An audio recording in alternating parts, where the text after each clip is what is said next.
सभी देखने वालों को नमस्ते, ओम नमः शिवाय। आप सभी को सावन के पूजनीय महीने की बहुत बहुत शुभकामनाएं। सावन का महीना बहुत ही शुभ महीना माना जाता है। जहां इस महीने में भगवान शिव की पूजा की जाती है, वहीं पे उपवास का भी विधान आता है। मैं बता दूं कि जो सावन का उपवास है ना, उसके नियम कुछ खास होते हैं। कुछ फल, कुछ सब्जियां, कुछ पेय ऐसे हैं जो हम इस महीने में नहीं खा पी सकते हैं। तो आज की इस खास वीडियो में आपको यही बताने वाली हूँ कि कैसे सावन का उपवास ले, कितने समय उपवास में कुछ खाने का विधान आता है, उपवास में क्या खाएं, क्या गलती से भी नहीं खाना है, उपवास कब खोलना है या क्या खा के खोलना चाहिए। जिनका उपवास है उनके लिए तो वीडियो खास है ही, लेकिन जिनका उपवास भी नहीं है ना, उनके लिए भी कुछ खास चीज़ें बताने वाली हूँ। यदि आपने उन नियमों का पालन किया तो आपके लिए भी ये महीना बहुत ही शुभ होने वाला है। तो आज की छोटी सी वीडियो को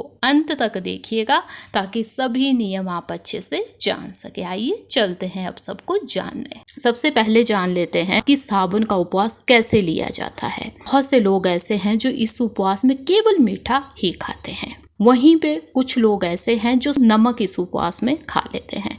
मैं आपको बता दूं कि यदि आप नमक खाना चाहते हैं तो केवल सेंधा नमक ही उपवास में खाया जाता है।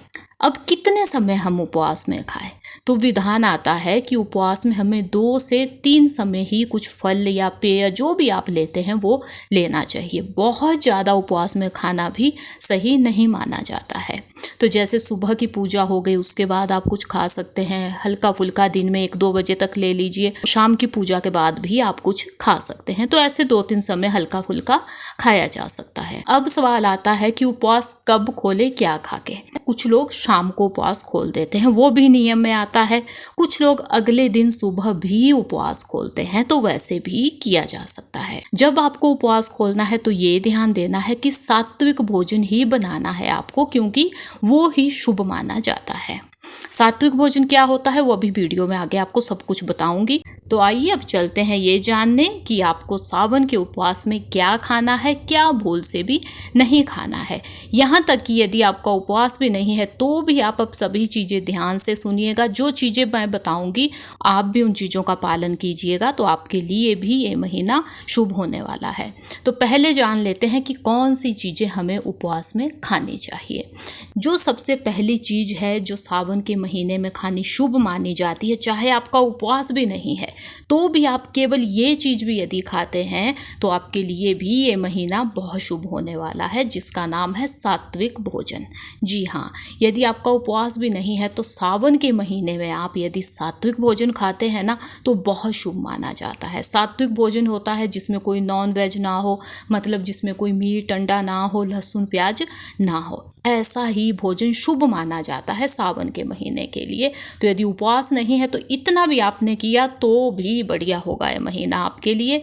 जिन लोगों का उपवास है वो जब उपवास खोलेंगे तो सात्विक भोजन ही ले, ये ही उत्तम भोजन माना जाता है।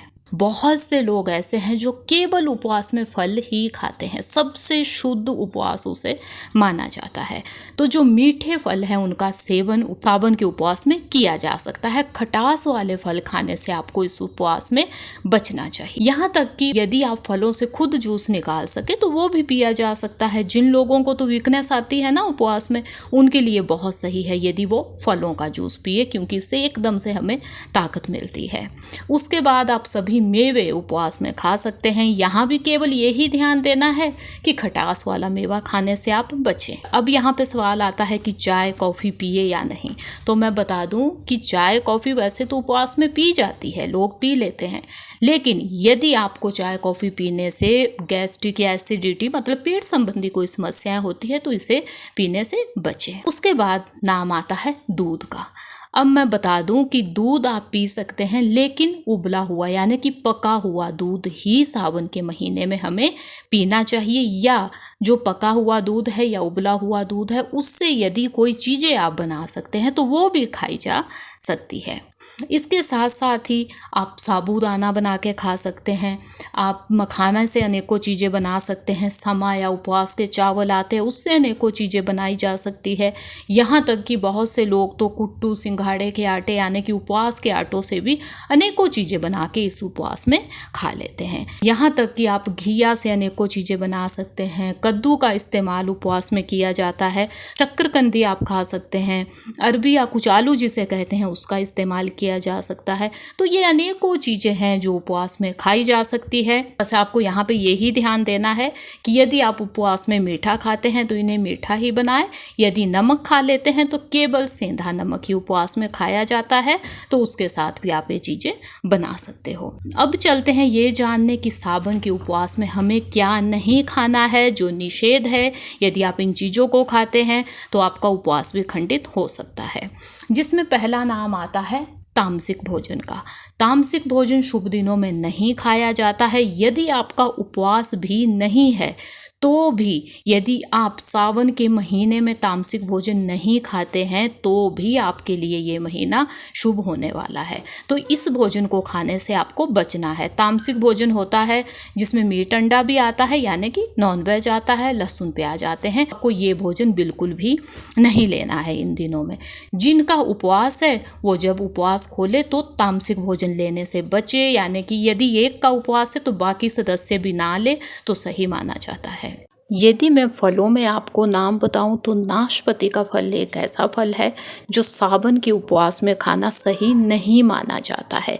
साथ ही साथ खटास वाले फल खाने से भी आपको बचना चाहिए क्योंकि इससे भी शुभ नहीं माना जाता है। यहाँ तक कि बहुत से लोग तो ऐसे हैं जो बहुत ज़्यादा खटास वाली दही या लस्सी भी इस उपवास में नहीं लेते हैं। इसके साथ साथ जो भी नशे वाली चीज़ें हैं वो आपको नहीं लेनी चाहिए, वो भी बहुत ही अशुभ मानी जाती है। इसके साथ ही नाम आता है बैंगन का। बैंगन एक ऐसी सब्जी होती है जो शुभ दिनों में बिल्कुल भी नहीं खाई जाती है, इसे निषेध माना जाता है। इसके साथ साथ कटहल है, उसे खाने से आपको बचना है। जो गोभी है, साग है, पत्ते वाली जितनी भी सब्जियां हैं वो सावन के महीने के लिए अशुभ मानी जाती है, निषेध मानी जाती है, तो ये भी हमें नहीं लेनी चाहिए।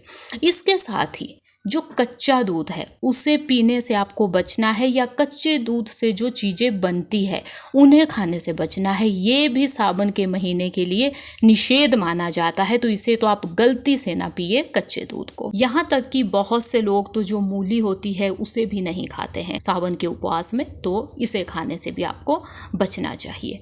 तो ये कुछ नियम है सावन के। यदि इन नियमों का पालन किया जाए ना तो ये महीना बहुत ही शुभता लेके आपके लिए आने वाला है। तो उम्मीद है मुझे कि वीडियो भी आपको पसंद आई होगी।